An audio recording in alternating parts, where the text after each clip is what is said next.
close with all my demons. Yeah.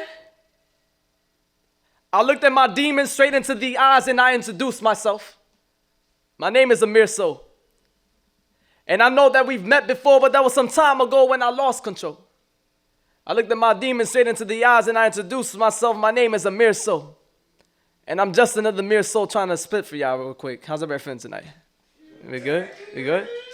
Yo, so I'm a spoken word artist from the hybrid section of the Bronx. I was born and raised in hybrids. I'm from the big boogie down, working in the Bronx. I still live in the Bronx. I work in the Bronx. I advocate so much for the Bronx, but Brooklyn is cool and all. I love Brooklyn.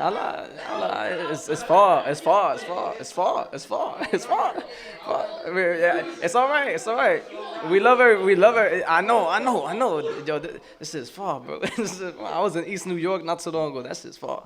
But yeah, so I'm gonna spit for y'all real quick.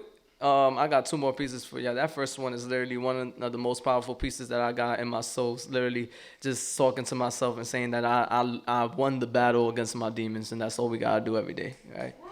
All right. My father passed away on March 26, 2020. So everything that I do from now on is gonna be towards the memory of my father. My father passed away from COVID. Right, and he passed away at 73 years of age, and he taught me everything that I know about music. So everything that I do from now on, this is my first performance since my father passed away. So we out here, y'all. I'm gonna talk a little bit about where I'm from.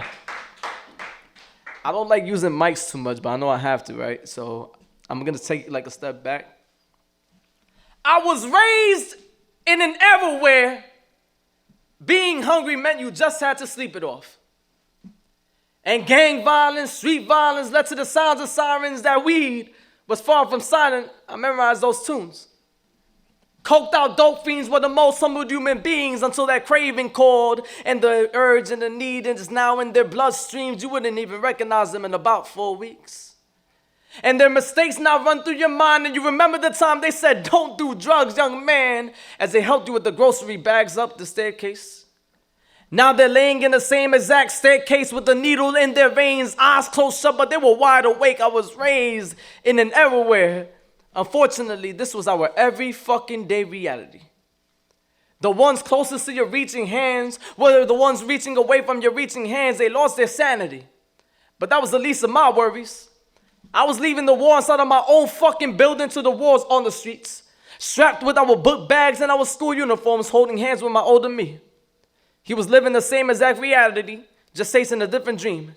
Ran into the bloodbath of a man who got shot in the head, running away from another man. He could not stand. The beef was surreal. My life is surreal. Can't you see? I was raised in an era where the latest strand was staying alive long enough to walk with a purpose. Not the same purpose.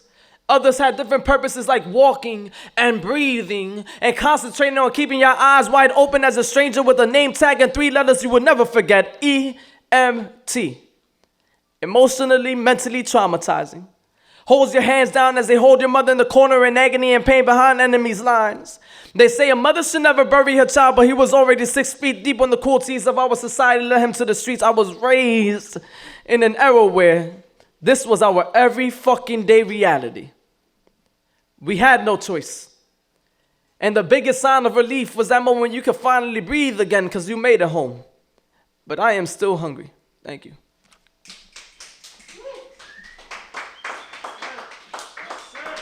So aside from being from the Bronx and, aside from everything, I was working with the youth in the Bronx for a while. I was working at the Wickland High School as a guidance counselor there. And just some of the things that these kids were saying. I'm not that old. I'm like 27 years old, but the era that we were raised in and what we had to see growing up and everything that I had to go through just because I went to Lehman High School and just territory-wise and just the gang lifestyle and everything like that. Everything that we were going through, we get to tell these kids about, just like our ancestors would say, yo, y'all don't know what y'all got because, what we had to go through. But it's not a competition. That's why I try to emphasize to all my students. It's not a competition about who got the better lifestyle, who got the worst lifestyle. It's about what we can do to better ourselves every single day. And if it takes poetry and music and incorporating in the two, that's what I did. So the next piece is one of my favorite pieces. It's called the Anita Baker song. My father's favorite artist was Anita Baker. Over the pandemic, I learned how to play like, different chords. I just taught myself how to play the guitar not too long ago, so I haven't been playing for that long. So I'm gonna play for y'all right quick. And I incorporated my poetry into my. So my brother's Avel. I don't know if anybody's heard of Avel, but like he's a crazy like musician, and I need to be better than him. I'm the youngest out of 10, so I try my best to be better than my brother. So legit, he's probably watching, right? He learned how to play the guitar, and I was like, I want to do that shit too. So, but he can't spit over me, not for nothing. I'm not gonna lie.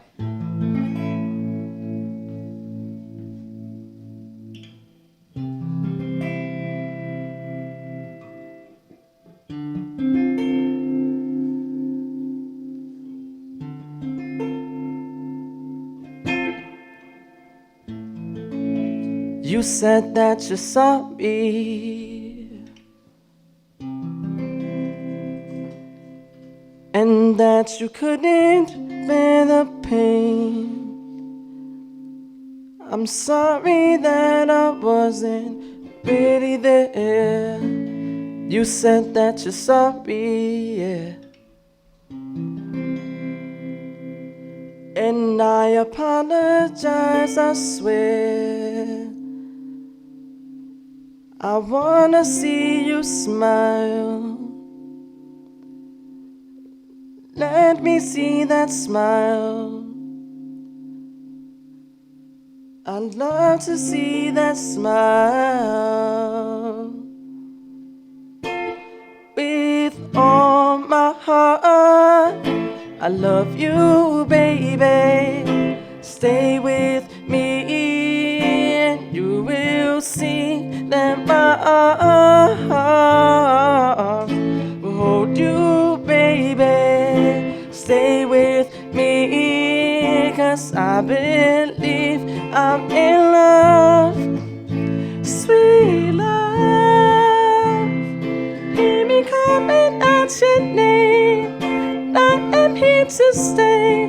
I'm in love, sweet love, and don't you ever go away.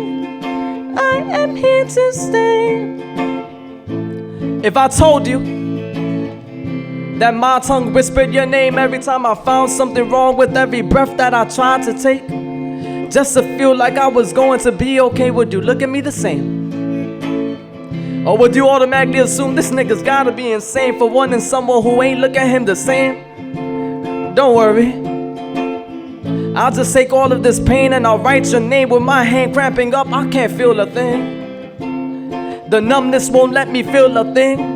So I'll keep on writing since I cannot feel anything. Doesn't it seem familiar how we both don't feel things? Now don't get me wrong, I know that this attraction may be a distraction from our real life problems. And you were the closest thing to perfection, so I use the idea of me plus you looking like a goddamn fool, in love as if we were in high school. We should have met in high school. Maybe my pain wouldn't be the same.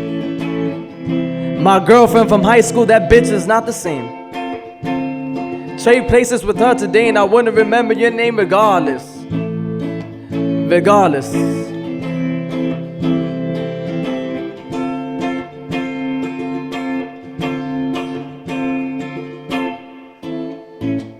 I try to numb my pain with a little bit of my own mental. Sacrifice of love for trust, just to say that I needed you. Because you were the only one that was running through my mind when I thought that we were out of time and I neglected you. Ooh, silly me.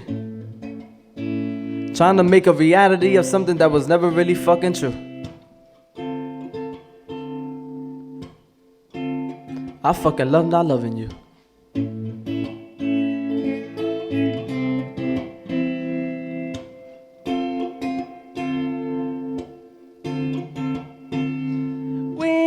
Oh, my heart, yeah, I love you, baby, and stay with me just a little bit longer, and I will be your arms to hold you, baby, and stay with me. 'Cause I believe I'm in love, sweet love.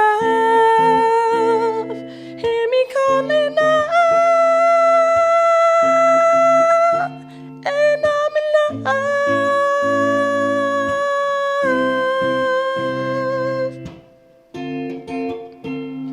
In love.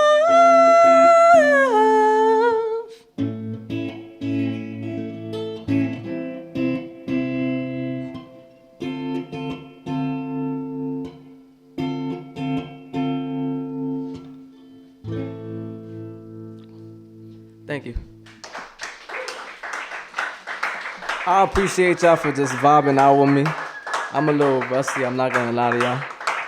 It hurt so much to sing up there. I appreciate everybody. Thank you for allowing me to just share my stuff with you guys for today, and follow me on the gram. Like I'm just coming back. This is my first performance back. I miss it. It still hurts, you know. I lost my pops and everything, so you know I don't talk about it much. But we out here. We out here. Visit me in the Bronx Brewery. I actually work at the Bronx Brewery.